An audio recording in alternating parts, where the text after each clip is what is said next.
Class 9 physics का जो तुम्हारा फर्स्ट चैप्टर चल रहा था मोशन, आज उसका हम फिफ्थ लेक्चर करने जा रहे हैं। लास्ट टॉपिक के अंदर आपने ग्राफिकल रिप्रेजेंटेशन देखी थी कि जो डिस्टेंस टाइम ग्राफ है उसे किस तरह से ड्रॉ करना है, अलग अलग कंडीशंस के लिए, motion, rest, non uniform motion, uniform motion, और एक हमने किया था एक्सेलरेशन का जो ग्राफ बनता है वेलोसिटी टाइम का।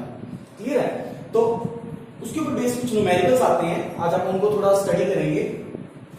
फर्स्ट जो हमारे पास न्यूमेरिकल है, the graph is in figure shows the positions of a body at different times, calculate the speed of body as it move from first A to B, second B to C, third जो है वो सी to D.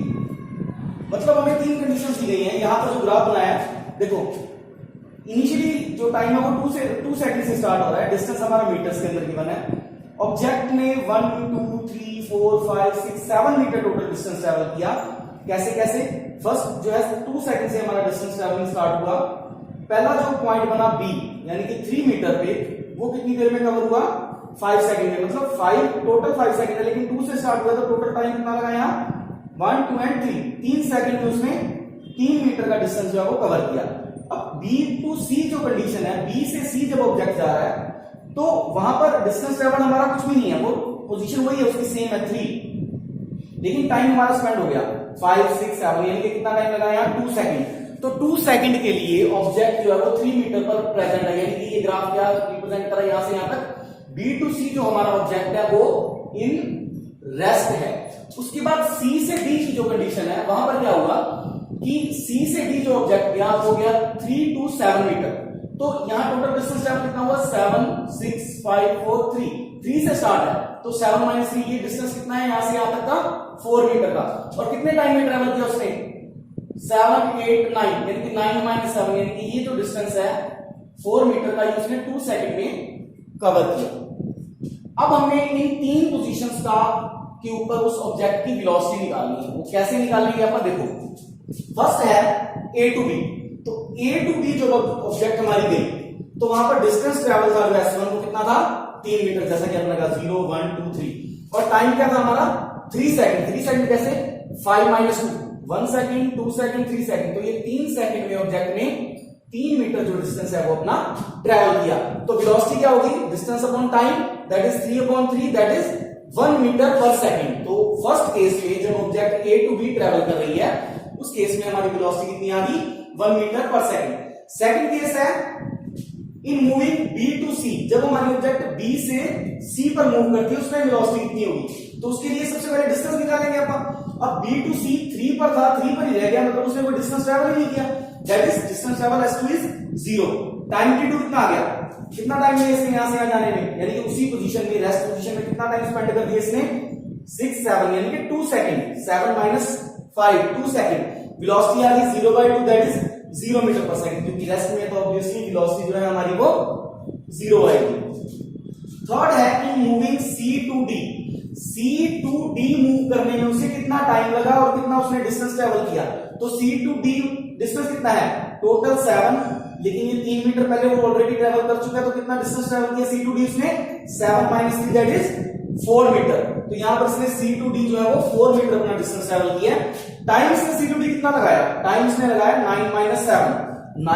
9 - 7, देखो सी जो सी का time है, सी से D का time है वो 7 से स्टार्ट हो रहा है, 7 to 9 लिया है, 7 to 9 सेकंड, मतलब 1 2, यहां पर इसने सिर्फ 2 सेकंड का जो है टाइम लिया है सी टू डी जाने में, तो टाइम हमारा आ गया 2 सेकंड। वेलोसिटी क्या आ जाएगी? v3 total distance travelled upon time taken, that is 4/2, that is 2 metre per second. Clear है ये? अब वो ये भी पूछ सकता था कि टोटल जो इसकी ट्रैवलिंग है ए टू डी में, उसने उसकी एवरेज स्पीड क्या है? एवरेज स्पीड अगर वो कहता है इसकी निकाल लो, तो हम एवरेज स्पीड कैसे निकालते हैं? A to D. तो ए टू डी हम देखते हैं total distance travelled upon total time taken, ये हो जाती है हमारी एवरेज स्पीड। तो एवरेज स्पीड अगर निकालते हैं total distance travel, A to D कितना डिस्टेंस ट्रैवल किया इसने? 7 मीटर डिस्टेंस ट्रैवल किया। और ए टू डी का टाइम कितना था इसका? टोटल कितना टाइम लगा इसको? 2 से 9 जा रहा है, 2 सेकंड से स्टार्ट हुआ है इसका टाइम, तो 9 - 2 कितना हो गया? 7। क्लियर है? तो यहां पर अगर आप देखिए वेलोसिटी एवरेज स्पीड इसकी कितनी आई, एवरेज स्पीड आ गई 1 मीटर पर सेकंड। ये इस न्यूमेरिकल का पार्ट नहीं है, वैसे मैंने आपकी अंडरस्टैंडिंग के लिए बताया कि अगर आप इस जर्नी की टोटल एवरेज स्पीड निकालते तो वो क्या आती, total distance travelled upon total time taken.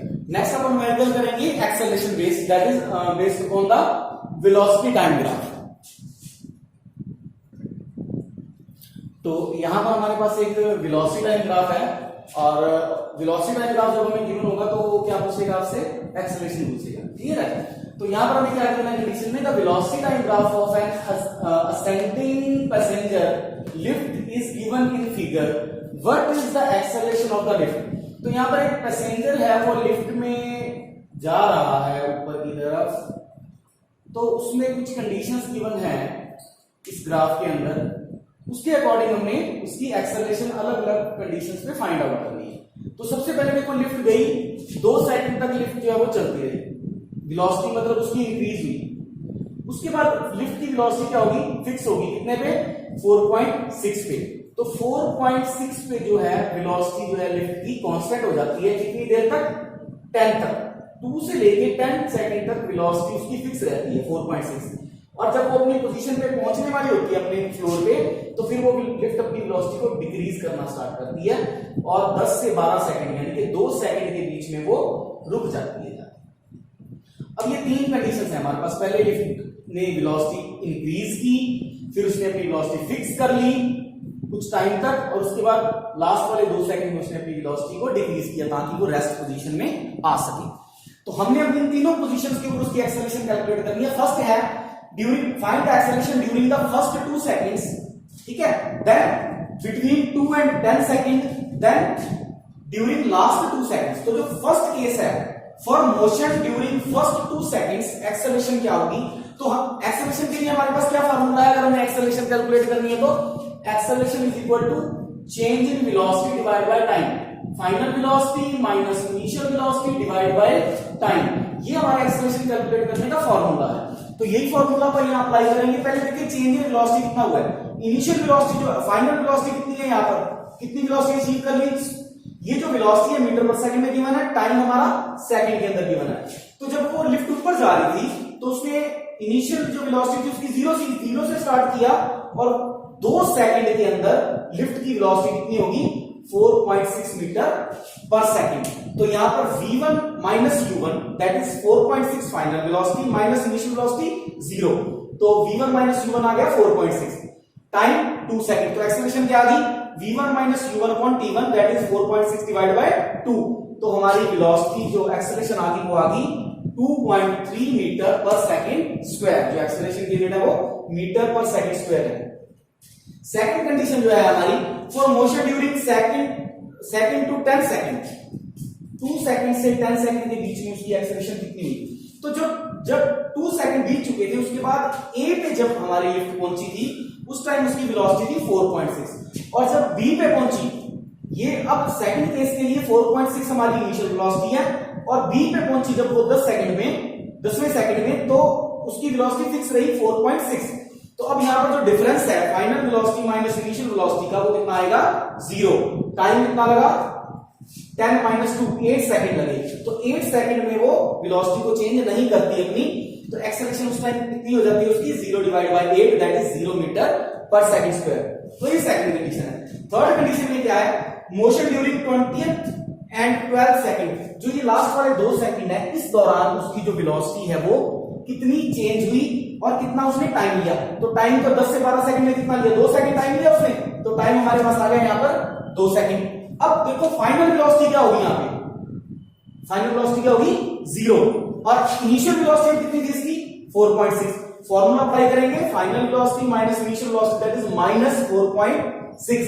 तो ये हमारा आ गया माइनस 4.6 डिवाइड बाय टाइम 2, और ये बन गया हमारा 2.3 माइनस 2.3 मीटर पर सेकंड। मतलब इसका ये है कि अब उसके अंदर क्या हुई है, नेगेटिव एक्सेलरेशन है, दैट इज कॉल्ड रिटार्डेशन।